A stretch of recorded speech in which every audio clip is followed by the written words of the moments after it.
ഈശോ മിശിഹായ്ക്ക് സ്തുതിയായിരിക്കട്ടെ. ഈ ദിവസത്തിന്റെ പ്രത്യേക ആശീർവാദം, ദിവ്യകാരുണ്യനാഥന്റെ ആശീർവാദം വിവാഹത്തിന് വേണ്ടി ഒരുങ്ങിക്കൊണ്ടിരിക്കുന്ന നമ്മുടെ യുവജനങ്ങൾക്ക് വേണ്ടിയും, വിവാഹപ്രായമായിട്ടും വിവാഹം നടക്കാത്തവർക്ക് വേണ്ടിയും, വിവാഹത്തിന്റെ മേഖലയിൽ തടസ്സങ്ങളുള്ളവർക്ക് വേണ്ടിയും, വിവാഹം വേണ്ട എന്ന് പോലും പറഞ്ഞ് തീരുമാനമെടുത്ത് ജീവിക്കുന്ന ഒരു ജീവിതാന്തസ്സിലേക്ക് പ്രവേശിക്കാൻ ബുദ്ധിമുട്ടും തടസ്സങ്ങളുള്ള എല്ലാവരെയും നമുക്ക് പ്രത്യേകം ഓർത്ത് പ്രാർത്ഥിക്കാം. ഇത് ഒരുപക്ഷെ ഇവരുടെ മാത്രമല്ല, ഒരു കുടുംബത്തിന്റെ വിഷമമാണ്, ഒരു കുടുംബത്തിന്റെ ഭാരമായിട്ട് നിൽക്കുന്നുണ്ടാകും.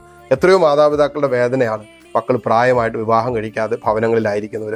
പല കാരണങ്ങളുണ്ടാകും. സാമ്പത്തിക ബുദ്ധിമുട്ടുകൾ, വിദ്യാഭ്യാസപരമായി ബന്ധപ്പെട്ട വിഷയങ്ങൾ, ജോലി മേഖലയിലുള്ള ബുദ്ധിമുട്ടുകൾ, പ്രശ്നങ്ങൾ, പല പ്രതികൂല സാഹചര്യങ്ങളുണ്ടാകും ഒരു വിവാഹാന്തസ്സിലേക്ക് പ്രവേശിക്കാൻ തടസ്സമായിട്ട്. ആ തടസ്സങ്ങളെല്ലാം മാറിപ്പോകട്ടെ എന്ന് പ്രാർത്ഥിക്കുന്നതോടൊപ്പം ഈ ആശീർവാദത്തിന്റെ സമയത്ത് അത്ഭുതകരമായ ദൈവിക ഇടപെടൽ ഈ മക്കളിൽ ഉണ്ടാകട്ടെ. വിവാഹത്തിന് വേണ്ടി ഒരുങ്ങാൻ, തടസ്സമായി നിൽക്കുന്ന എല്ലാ മേഖലകളും മാറിപ്പോകാൻ, അങ്ങനെ കർത്താവ് ഒരുക്കുന്ന ഒരു ജീവിതാന്തസ്സ് തിരഞ്ഞെടുക്കാൻ ഇവരെ സഹായിക്കട്ടെ എന്ന് പ്രാർത്ഥിക്കുന്നു. കർത്താവ് ഈശോ മിശിഹായുടെ കൃപയും പിതാവായ ദൈവത്തിന്റെ സ്നേഹവും പരിശുദ്ധാത്മാവിന്റെ സമാധാനവും സംസർഗവും ദിവ്യകാരുണ്യനാഥന്റെ ആശീർവാദവും നിങ്ങളോട് കൂടി ഉണ്ടായിരിക്കട്ടെ, ഇപ്പോഴും എപ്പോഴും എന്നേക്കും. ആമേൻ.